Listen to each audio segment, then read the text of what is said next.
Hello my dear students, हम कल 13 number spelling तक पढ़ चुके थे। आज हमें 14वें नंबर से स्पेलिंग से पढ़ना है। तो आज की पहली मीनिंग है एम्ब्रोजिया। कौन सी स्पेलिंग है? एम्ब्रोजिया। तो एम्ब्रोजिया मीन्स मतलब क्या होता है? God of food of God. मतलब क्या है कि आ माने होता है नॉट और मोर्टस माने क्या होता है? डेथ। मतलब जो मरे नहीं तो वो क्या रहता है? अमर। तो अमर कब रह सकता है आदमी, कोई भी व्यक्ति? जब वो ऐसे अपन मानते हैं कि अगर वो अमृत पी ले तो वो क्या रहेगा? अमर रहेगा। ठीक है। अब आपकी अगली स्पेलिंग है एमनेसिया। तो एमनेसिया आ माने होता है नॉट या विदाउट। ठीक है। मिने माने होता है माइंड। क्या होता है? माइंड। और जे है क्या? नाउन। जब भी आई ये लिखा रहता है तो नाउन होता है वो। ठीक है। तो जिसका माइंड नहीं है, इसका मतलब ये कहना चाहते हैं कि लॉस ऑफ मेमोरी, आंशिक रूप से या पूर्ण रूप से। इसमें क्या होता है? पूर्ण रूप से मतलब यह है कि अगर उसकी मान लो कोई घटना हो गई, कोई सिर पे चोट लग गई या कोई स्ट्रेस हुआ, कोई अचानक बीमारी हुई या दिमागी बुखार हो गया या मानसिक तनाव, इसके कारण मान लो अगर उसका एक्सीडेंट हो गया तो मान लो उसको 2 घंटे का कुछ भी याद नहीं है। क्या है? कंप्लीट रूप से 2 घंटे का जो उसके साथ हुआ वो याद नहीं है उसको। ठीक है। आंशिक रूप से मतलब उसे कुछ कुछ याद है और कुछ कुछ नहीं है। इसका मतलब ये नहीं कि वो उसको हमेशा नहीं रहेगा। हो सकता है वो उसको आगे की चीज़ याद करने में थोड़ी थोड़ी दिक्कत हो। ठीक है। तो कंप्लीट मेमोरी का, कंप्लीट लॉस ऑफ मेमोरी का मतलब ये है इसमें कि उसको मान लो एक पर्टिकुलर टाइम का उसको याद नहीं है। ठीक है। तो वो होता है एमनेसिया। इसमें ये नहीं कि पर्सन अगर एमनेसिया हो गया तो वो खुद से अपना कोई काम नहीं कर सकता है। अब इसी से मिलता जुलता एक वर्ड है डेमनेसिया। DEMENTIA। डी माने होता है, डी जहाँ पर जुड़ा रहता है उसका मतलब अवे, अवे फ्रॉम या विदाउट होता है। तो डेमनेसिया में क्या होता है? एक ऐसी सीरियस कंडीशन होती है ब्रेन डैमेज के कारण, injury that affects the ability to think and remember behave normally. मतलब कोई चीज़ सोचने में बहुत ज़्यादा दिक्कत पैदा करती है। इसमें क्या होता है? इसमें जो मुख्यतः जो डेमनेसिया होता है वो अल्जाइमर डिसीज़ के कारण होता है। ये अल्जाइमर डिसीज़ जो होती है धीरे धीरे प्रोग्रेसिव बीमारी होती है। ठीक है। इसमें क्या होता है? व्यक्ति शुरुआत में तो काम कर सकता है लेकिन धीरे धीरे वो अपने खुद के कामों के लिए किसी दूसरे पर डिपेंड हो जाता है। तो डेमनेसिया में ये होता है। एमनेसिया में कोई पर्टिकुलर बीमारी नहीं है। ये अचानक हुई घटना या सिर में चोट लगने या अचानक बीमारी के कारण हुआ चीज़ है एमनेसिया। ठीक है। और डेमनेसिया एक बीमारी ही होती है। ठीक है। अब आपका अगला वर्ड है एमनेस्टी। तो एमनेस्टी क्या होता है? एक तरीके आ मान होता है विदाउट और मिने मान होता है माइंड। जे अगर देखा जाए एमनेस्टी एमनेसिया से ही रिलेटेड है। कैसे? एमनेस्टी में क्या होता है? आपको क्षमा दी जाती है। कैसी?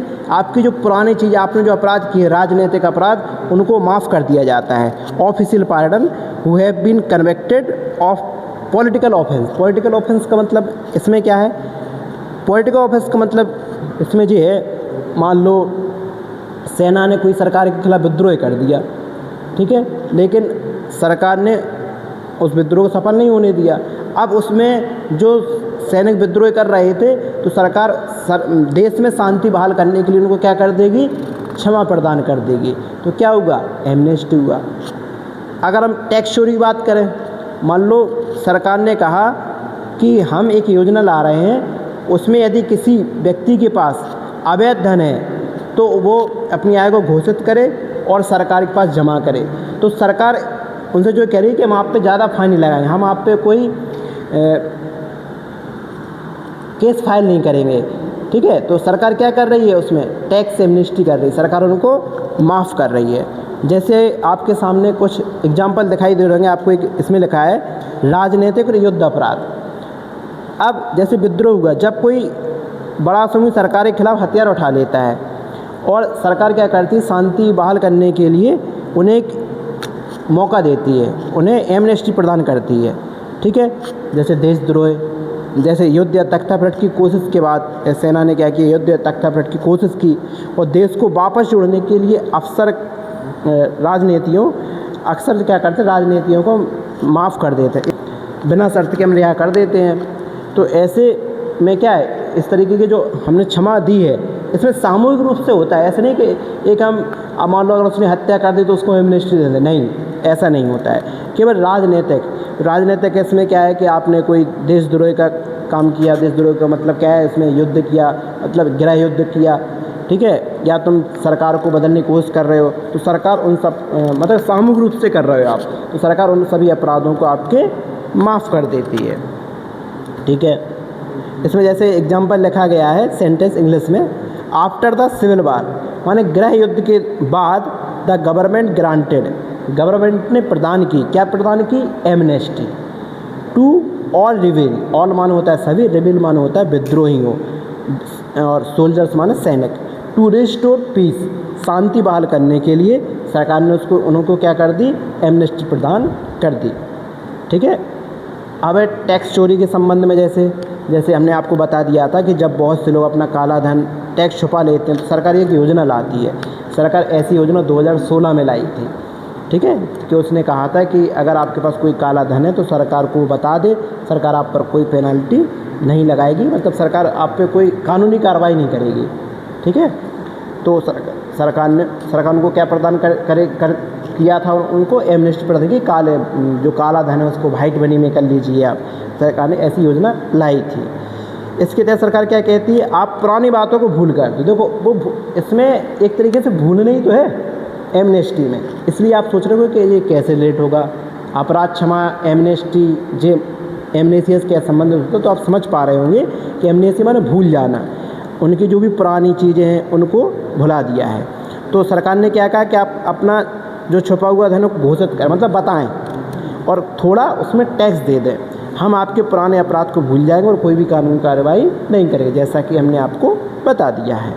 जैसे इसमें एग्जाम्पल लिखा है, द फाइनेंस मिनिस्टर, वित्त मंत्री ने अनाउंस किया है आ टैक्स एमनेस्टी, टैक्स क्षमा स्कीम, एक योजना लाई है फॉर सिटीजन, नागरिकों के लिए, to declare their hidden income without any penalty, उनके पास जो छिपी हुई इनकम है, जो काला धन है, उनको बिना किसी पेनल्टी के उनको कहा है कि आप अपना धन घोषित करें और सरकार को कुछ टैक्स दें उसमें, ठीक है। अब कई बार क्या होता है कि अवैध हथियार, कई लोग अवैध हथियार भी रख लेते हैं, तो सरकार कहती है अगर किसी के पास अवैध हथियार हैं, ठीक है, तो उनको वो जमा कर दे, हम उन पर कोई भी कानूनी कार्रवाई नहीं करेंगे। जैसे इसमें कहे कई बार समाज में अवैध हथियारों की संख्या बढ़ जाती है, तो सरकार एक एमनेस्टी की स्कीम के तहत एक समय सीमा देती है कि इस तारीख को जितने भी अपने हथियार हैं बिना किसी डर के पुलिस थाने में जमा कर दें, तो हम आपसे नहीं पूछेंगे कहाँ से आया है। तो इस प्रकार अगर किसी के पास मतलब गलत तरीके से, इलीगल तरीके से वेपन लिया है उसने, ठीक है, तो सरकार कह रही है अगर आपके पास कोई इलीगल हथियार तो मेरे पास जमा कर दे, हम आप पर कोई भी कार्रवाई नहीं करेंगे, ठीक है, जैसे आपको चित्र में दिख रहा होगा। इसके लिए सेंटेंस है, ड्यूरिंग द 1 मंथ, 1 महीने के दौरान गन एमनेस्टी मतलब आप समझ रहे होंगे कि वो उनके पास जो भी हथियार हैं इलीगल वेपन्स वो उनके पास जमा कर दें। People surrendered over 5000 illegal weapon to the police, क्या लिखा है, लोगों ने 5000 से ज़्यादा अपने जो हथियार हैं उनको पुलिस को दिया है, ठीक है। तो जो इलीगल वेपन्स के संबंध में एमनेस्टी है। अब मान लो कभी कभी क्या होता है, कई देश में अवैध रूप से कोई लोग रहते हैं, मतलब उसमें रजिस्टर नहीं, वहाँ की नागरिकता भी नहीं लाए, अवैध रूप से रह रहे हैं, तो सरकार क्या करती है, उनको एक स्थायी मान्यता देने के लिए कानून लाती है और उनसे कहती है कि अब हमारे देश के ही आप नागरिक हो, तो उनको एक क्षमा प्रदान कर दी कि भले ही आपके पास कोई डॉक्यूमेंट नहीं है यहाँ पर रहने का, लेकिन हम आपको क्षमा प्रदान कर रहे हैं और आपको यहाँ की नागरिकता दे रहे हैं। तो इस प्रकार इलीगल इमिग्रेशन में होता है, ठीक है, जब किसी देश में लाखों विदेशी नागरिक, जैसे एक बार ये अमेरिका में हुआ था ऐसा, ठीक है, 1980 के आसपास की बात है ये, ठीक है। तो उन्होंने भी उनके देश में कई अवैध रूप से रह रहे थे, तो उनको क्या ऐसे इमिग्रेशन एमनेस्टी दी थी, इलीगल इमिग्रेशन जो उन्होंने किया था उसके लिए उन्होंने एमनेस्टी दी थी उनको, ठीक है। जैसे इसमें लिखा है the new law provided amnesty, जो नया कानून है उसने प्रदान किए लाखों लोगों को undocumented immigrant living in the country, जो बिना किसी डॉक्यूमेंट के उस देश में रह रहे थे, उनको एक लॉ प्रोवाइडेड किया एमनेस्टी ग्रुप, मतलब उन्होंने उनको एमनेस्टी दे दी कि आप यहाँ पर रह सकते हो, भले ही आपके पास कोई डॉक्यूमेंट नहीं था, हम आप पे कोई कार्रवाई नहीं करेंगे, ठीक है। तो जे अब आपका अगला वर्ड है अमोरल। तो आ मान होता है नॉट और मोरल मान क्या होता है नैतिक, ठीक है। जैसे इसमें लिखा है not moral, tendency not to care for right or wrong. अब ये कौन से पेपर में आया, स्टैटिक इन्वेस्टिगेशन नाम है, नहीं तो आप ये सोचोगे स्पेलिंग का नाम है जे। उसमें क्या होता है कि व्यक्ति गलत करता है लेकिन उसको पता नहीं रहता है क्या सही है क्या गलत। आप किस तरीके से सोचो, मान लें एक बच्चा है छोटा, अब वो छोटा बच्चा है, मान लो उसकी माँ उसको खिला रही थी और उसके नाखून बड़े थे तो उस पर नाखून खिल रहे, स्क्रैच हो गए, तो क्या उसको पता था कि हमारे स्क्रैच करने से मेरी माँ को लग जाएगी, तो वो क्या है, अमोरल है, ठीक है। क्योंकि जब व्यक्ति को पता नहीं रहता क्या सही है क्या गलत है, ठीक है, तो उस स्थिति को हम क्या बोलते हैं, अमोरल बोलते हैं, ठीक है। तो आप समझ पा रहे हो ना कि अमोरल में उसको पता नहीं रहता है क्या सही है और क्या गलत है। और इसी का एक सिनोनिम में इमोरल, इसमें क्या होता है, उसको पता है क्या सही है क्या गलत, उसको पता है कि चोरी करना गलत बात है लेकिन फिर भी वो चोरी करता है, ठीक है। तो जो क्या होगा, इमोरल, क्या होगा, इमोरल हुआ कि नहीं। मान लो वो पेपर में नकल कर रहा है, अब उस बच्चे को पता है कि नकल करना गलत बात है लेकिन वो फिर भी नकल कर रहा है, तो ये क्या है, इमोरल है। अमोरल में उसको पता नहीं रहता है क्या सही है और क्या गलत है, लेकिन इमोरल में उसको पता रहता है क्या सही है क्या गलत, लेकिन फिर भी वो गलत करता है, ठीक है। तो ऐसी स्थिति में इमोरल लगता है। और अमोरल में क्या होता है कि उसको पता नहीं रहता क्या सही है क्या गलत है, ठीक है। तो ऐसी स्थिति में लगता है। कभी कभी क्या करता है कि वो किसी की परवाह नहीं करता, अपने खुद के फ़ायदे के लिए वो गलत काम करता है, तो वो क्या है, इमोरल है, ठीक है। तो आप समझ गए होंगे अमोरल और इमोरल का अंतर। अब अगला वर्ड है आपका अमॉर्फस। तो अमॉर्फस में क्या होता है, आ मान होता है नॉट और मॉर्फ मान होता है कोई चीज़ का रूप, ठीक है। और आपको हमने पहले ही बताया था अगर ओ यू एस लगता है तो वो एडजेक्टिव होता है। तो अमॉर्फस में क्या है कि अमॉर्फस में कोई चीज़ का आकार तो है लेकिन वो सही सही नहीं है, मतलब एक फिक्स आकार नहीं, फिक्स पैटर्न नहीं है। जैसे हम कहें कोई एक कांच होता है, तो तुमने देखा होगा कांच को अगर तोड़ते हो तो कहीं से भी टूट जाता है, क्योंकि उसके जो अणुओं का आकार, इसमें ध्यान रखना, इसमें उसके स्ट्रक्चर की बात कर रहे हैं हम, उसके आंतरिक स्ट्रक्चर की बात होती है जनरली इसमें, कि आंतरिक स्ट्रक्चर जो है उसका आकार मतलब डेफिनेट नहीं है, ठीक है। तो ऐसी स्थिति को हम क्या बोलते हैं, अमॉर्फस। तो जैसे कांच के संदर्भ में बताया, तो सीधी बात उसके जो अणुओं का जो आकार है वो एकदम फिक्स नहीं होता है। तो ऐसी इस तरीके के आकार वाली चीज़ों को हम क्या बोलते हैं, अमॉर्फस बोलते हैं, ठीक है। अब आपका अगला वर्ड है एनीमिया। एन मान होता है नॉट या विदाउट, और ईमिया मान होता है ब्लड। अगर किसी के पास ब्लड नहीं है इसका मतलब ब्लड की कमी है उसको। जैसे इंग्लिश में इसमें मतलब लिखा है a condition in which the body does not have enough healthy red blood cells, मतलब है एक ऐसी अवस्था जिसमें बॉडी के पास पर्याप्त मात्रा में हेल्दी लाल रक्त कोशिकाएँ नहीं होती हैं और हीमोग्लोबिन नहीं होता है। हीमोग्लोबिन क्या करता है, जो ऑक्सीजन पर्याप्त मात्रा में बॉडी को ऑक्सीजन प्रदान करता है। तो जब भी खून की कमी होती है तो किसकी कमी से होती है, इसका कारण है iron, vitamin B12, folic acid, vitamin B9 की कमी से जनरली ये होता है, ठीक है। तो एनीमिया क्या होता है, एना मान होता है नॉट, ईमिया मान होता है ब्लड। तो जहाँ पर भी आपको ईमिया दिखे उसका मतलब क्या होगा, ब्लड होगा, क्या होगा, ब्लड होगा, ठीक है। तो एनीमिया जनरली किसके कारण होता है, आयरन की कमी, विटामिन B12 की कमी से और विटामिन B9 की कमी से। अब इसके कुछ उपाय भी दिए गए हैं कि आप इनको कैसे करेंगे, तो आप इसको पढ़ लेना।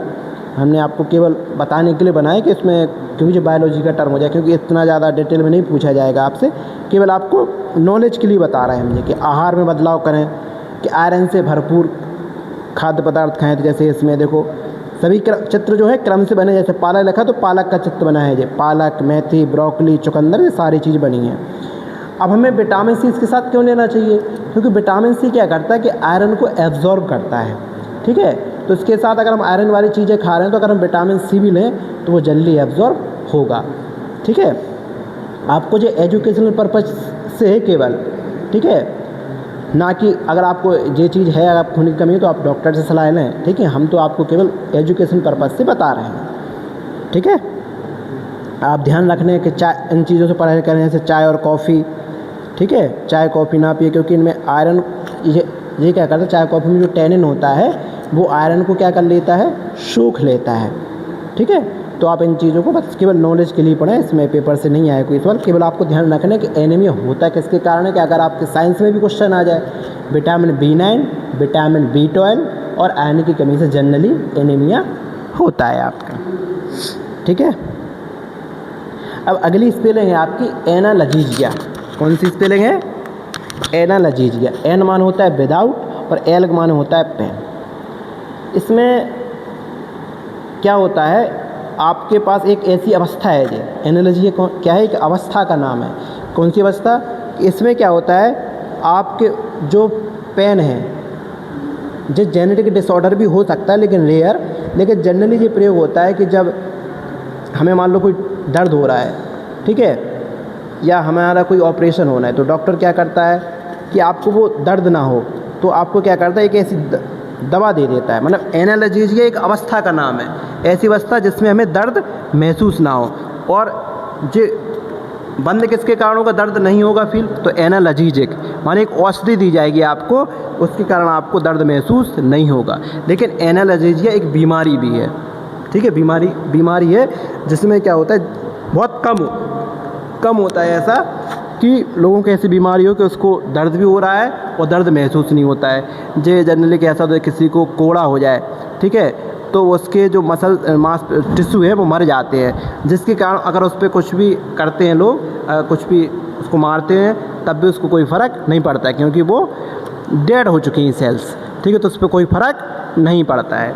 तो ऐसी स्थिति को हम बोलते हैं एनालजीजिया। तो एनालजीजिया मतलब क्या होता है कि आपको दर्द महसूस करने की आपके पास क्षमता नहीं है।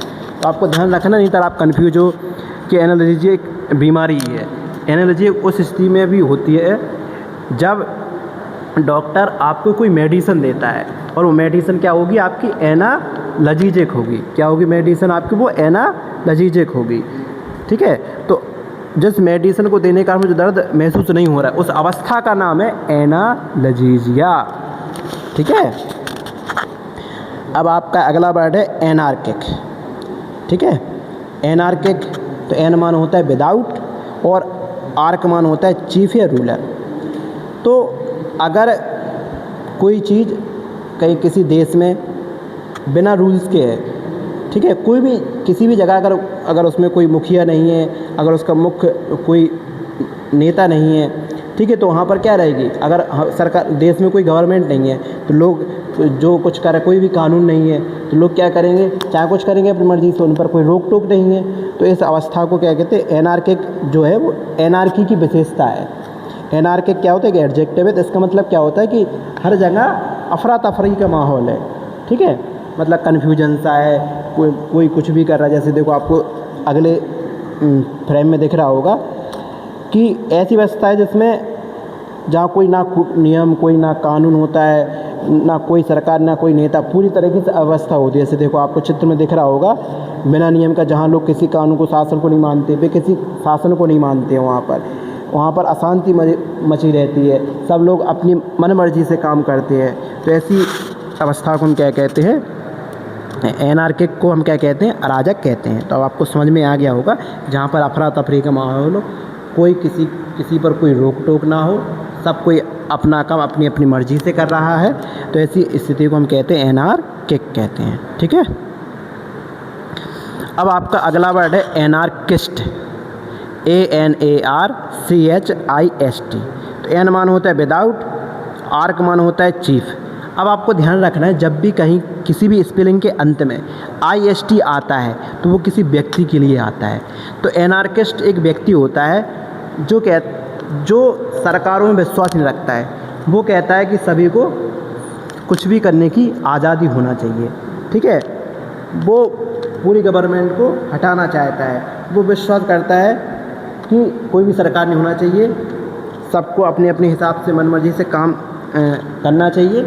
मतलब वो सरकार को पसंद नहीं करता है, वो अराजकता चाहता है। एक person who believes in the tries to bring about a state lawlessness, मतलब वो चाहता है कोई सरकार देश में कोई भी कानून नहीं रहे, ठीक है। वो अपनी मर्ज़ी से जिए, अपनी मर्ज़ी से जीना चाहता है ऐसा व्यक्ति, तो उसको कहते हैं एनार्किस्ट, ठीक है। अब है एनार्की। तो एनार्की वही चीज़ है। एनार्की में क्या है, एक उस देश में कोई भी सरकार नहीं है, किसी उस देश में कोई भी लॉ एंड ऑर्डर नहीं है, सब अपने अपने हिसाब से काम कर रहे हैं। एक सिचुएशन होती है, situation of no organisation control due to the lack of effective government, मतलब उस देश में कोई इफेक्टिव गवर्नमेंट नहीं है, ठीक है, जिसके कारण लोग अपने अपने हिसाब से काम कर रहे हैं। तो सुनिए आप, एक चीज़ ध्यान रखना, एनार्की नाउन है और एक बार हमने तुम्हें पढ़ाया था एनार्किक। तो एनार्की की जो विशेषता है उसको कहते हैं एनार्किक, ठीक है। एनार्की क्या है, एक नाउन है। इसमें क्या होता है, उस देश में कोई सरकार नहीं होती, कोई कायदा कानून नहीं होता है। तो एनार्की की जो विशेषता है उसको कहते हैं एनार्किक, ठीक है। मतलब सभी का सेम है, चाहे एनार्किक बोलें, चाहे एनार्किस्ट बोलें, चाहे एनार्की बोलें, चाहे हम एनार्किज्म बोलें, ठीक है। सबका मतलब क्या है, सबका मतलब समान है, लेकिन इनमें पार्ट ऑफ स्पीच का अंतर है या थोड़ा वर्डों का अंतर। जैसे एनार्किस्ट क्या है, वो व्यक्ति होता है, एनार्किक क्या है, एडजेक्टिव है, एनार्की क्या है, नाउन है। एनार्की और एनार्किक में केवल पार्ट ऑफ स्पीच का अंतर है, वैसे तो समान है, लेकिन ध्यान रखना एनार्की और एनार्किक आपस में पर्यायवाची नहीं होंगे। क्यों नहीं होंगे, क्योंकि एनार्की नाउन है और एनार्किक एडजेक्टिव है, ठीक है। नहीं तो आप सोचेंगे सर ने बताया था कि एनार्की और एनार्किक समान है तो आप सिनोनिम में लगा दो, तो ऐसा नहीं करना आपको, ठीक है। नाउन का सिनोनिम नाउन ही होता है, एडजेक्टिव का सिनोनिम एडजेक्टिव ही होता है, ठीक है। तो ध्यान रखना, एनार्की की जो क्वालिफाई करने वाले, एनार्की की जो विशेषता है उसका नाम है एनार्किक। अब अगला वर्ड देखें आप, एनार्किज्म। एनार्किज्म, एन मान होता है नॉट, आर्क मान होता है शासन, और ISM जब भी कहीं पर जुड़ता है तो ISM का मतलब होता है कि सिस्टम ऑफ बिलीफ, मतलब आप कोई विचार है, विचारधारा है, या कोई सिद्धांत है, या कोई प्रथा है, ठीक है। तो उस स्थिति को हम क्या कहते हैं, एनार्किज्म कहते हैं।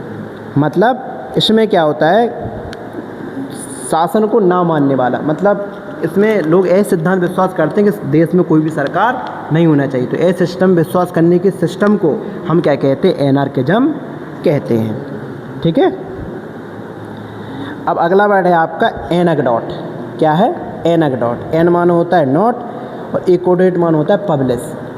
मतलब क्या है, इसको पब्लिश नहीं किया जाता है। कैसे, क्या होता है, इसमें कोई व्यक्ति होता है, इसमें जो घटना होती है शॉर्ट स्टोरी होती है, किसी रियल घटना पे आधारित होती है। कैसे, मान लो कोई व्यक्ति है, मान लो मेरे साथ है, अगर मेरे साथ कोई घटना घटी कोई एक पर्टिकुलर टाइम में, तो मैंने उस चीज़ को किसी को सुनाया एक किस्से के रूप में, मतलब हमने उसको लिखा नहीं, हमने किस्से के रूप में किसी को सुनाया। तो हमने क्या किया, अपने जीवन पर जो हमारे जीवन में जो घटना घटी थी रियल, उस पर हमने आपको एक कहानी सुनाई, ठीक है। तो उसको कहते हैं एनेक्डोट। तो एनेक्डोट क्या होती है, छोटी सी मनोरंजक कहानी, माने किसी को मनोरंजन करने के लिए हमने एक छोटी सी जो कहानी सुनाई उसको कहते हैं एनेक्डोट। तो उसको पब्लिश नहीं किया जाता। पब्लिश मान होता है प्रकाशित करना, एक किताब के रूप में पब्लिश करना, ठीक है। तो ध्यान रखना है कि ये रिलेट कैसे है कि नॉट पब्लिश के कोई किताब, अगर कोई कहानी हो पब्लिश कैसे नहीं हुई, पब्लिश करने मतलब कोई किताब पे नहीं लिखी। मान लो हमारे जीवन में कोई घटना घटी, आपके जीवन में कोई घटना घटी, तो आपने उसको किसी को बताया, उसको कहते हैं एनेक्डोट कहते हैं। क्या कहते हैं, एनेक्डोट, ठीक है। अब आपका इसी का पर्यायवाची नहीं, इसी का पर्यायवाची नहीं है, इसमें तो अलग है मेमोर, लेकिन इससे मिलता जुलता है लेकिन पर्यायवाची नहीं है। मेमोर क्या है, एक हिस्टोरिकल अकाउंट है, biography written from personal knowledge. देखो आपने इसमें कन्फ्यूज मत होना कि बायोग्राफी क्या होता है, किसी दूसरे के द्वारा ही लिखी जाती, किसी दूसरे के द्वारा किसी दूसरे पर्सन के बारे में लिखी जाती है, ठीक है। लेकिन इस मेमोरी में क्या है कि मेमोरी ऐसी घटना है, मतलब ऐसी किताब है, इसमें क्या क्या किया जाता है, व्यक्ति क्या करता है कि जो उसके जीवन में जो घटनाएं घटी, ठीक है, उसको एक किताब के रूप में लिखा उसने एक किताब के रूप में लिखा। उसकी जो पर्सनल, इसमें क्या है, पूरे ऐसे नहीं कि जीवन के बारे में लिख रहा है, उसके जो पर्सनल नॉलेज के आधार पर उसके जीवन में जो घटनाएं घटी, ठीक है, रियल पर्सनल नॉलेज के आधार पर उसके बारे में जो घटना, उसके साथ जो घटनाएं घटी उसके बारे में उसने लिखा है। अब इसमें बायोग्राफी क्यों आया इस तरीके से, क्योंकि आपको एग्जांपल दिख रहा होगा, in 1924 she publish a short memoir of her husband. एक लड़की ने अपने हस्बैंड के बारे में एक छोटा सा मेमोर लिखा। अब आप कहेंगे कि मेमोर तो अपने बारे में होता है, फिर इसमें हस्बैंड के बारे में क्यों लिखा? तो देखो, वो उसके साथ ही, उस लड़की के साथ ये घटना घटी है कि उसके हस्बैंड के साथ वो रहती थी, उसके साथ कोई ऐसी स्टोरी होगी उसके साथ घटी थी, तो वो उसने अपने मेमोरी में उसको पब्लिश कर दिया, ठीक है। ध्यान रखना कि एनेक्डोट एक छोटा सा चुटकुला होता है, इसमें कोई पब्लिश नहीं होता है, लेकिन मेमोरी में इसमें पब्लिश किया जाता है, ठीक है। और जो मेमोर होता है किसी व्यक्ति की पर्सनल नॉलेज, उसके साथ जो पर्सनल घटनाएं घटी उसके आधार पर होता है, ठीक है। ऐसा भी हो सकता है कि अगर उसके साथ किसी दूसरा व्यक्ति कोई इसके साथ रहता था जो उसके साथ बहुत क्लोज था, ठीक है, तो वो घटना उसके साथ जो घटी है उस व्यक्ति के साथ, दूसरे व्यक्ति के साथ, तो वो उसने अपने साथ ही रिलेट किया है, ठीक है, उस स्थिति में मेमोर लगता है, ठीक है। तो आपको समझ आ गए होंगे, ठीक है। अगर आपको कोई भी वर्ड में परेशानी होती है तो आप मेरे चैनल पर कमेंट करें, मैं कोशिश करूँगा कि आपको अच्छे से अच्छा कंटेंट प्रोवाइड किया जाए, और आपको मैं वही चीज़ पढ़ाऊँगा जो केवल आपके पेपर में आती है। आपको कोई भी फालतू का वर्ड नहीं पढ़ाऊँगा, आपको कोई ज़्यादा डीप नहीं पढ़ाऊँगा, आपका जो वर्ड है उसी का ही मतलब आपको बताऊँगा कि आप पेपर में सही तरीके से कर सकें। और ध्यान रखना, आप अपने पेपर में ऑक्सफोर्ड डिक्शनरी से आते हैं, तो जितने वर्ड आपको बताए गए हैं वो ऑक्सफोर्ड डिक्शनरी से आपको बताए गए हैं, ठीक है। अब मिलेंगे नेक्स्ट क्लास में, तब तक के लिए नमस्कार।